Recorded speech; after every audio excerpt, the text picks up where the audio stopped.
All right, Matt Morgan, certainly you were the player of the game for the Boilermakers, complete game shutout, 3-hitter. Just tell us what went right out there for you on the mound. Well, you know, getting ahead early in counts was definitely big for me because then I could let the defense work. When you hop ahead, then you know that you can kind of put any pitch anywhere you want after that, and even if they get a good piece of it, a lot of times you know your defense is positioned well, and they did a really good job of fielding the routine ones and the tough ones today. Now, they only had 3 hits, but leadoff singles in the 7th and 8th innings, so you had to work out the stretch primarily in those innings, and it didn't seem to affect you. Can you kind of highlight what went right those innings? Yeah, you know, it's definitely tough when you haven't had much experience in the stretch in that game, and then late in the game you have to go from the stretch. But I just made sure that I wasn't getting behind in counts and that I was going to let the defense work for me, and they did a great job today. It seemed like you were throwing the curveball for a strike real well, especially on the inside corner. Would you agree? Yeah, definitely.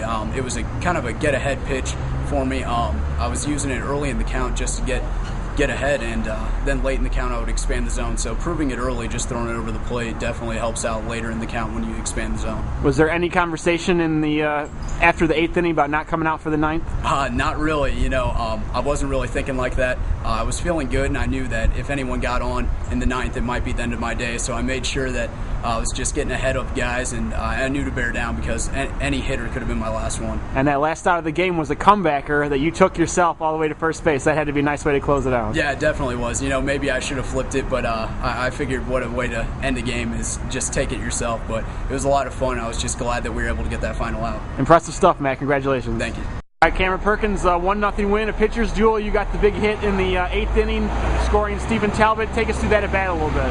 Well, you know, Morgan was doing a good job keeping their hitters even off the base all day, and so we had to put something up. We'd been struggling all day.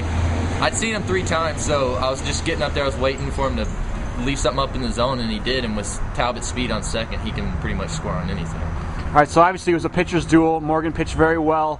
You play third base. What's it like to be out there defensively in such a tight game like that? Oh, it's a blast, especially with Morgan. Usually, I didn't really get too many ground balls this game, but usually he throws that sharp curveball he's gotten, so I'm usually pretty busy over there, but they really weren't even hitting it that much today, so it was really fun, especially just watching them up there battling. This was really the first real tight game of the year that you guys have been in. There was a lot of blowouts at Morehead State, etc.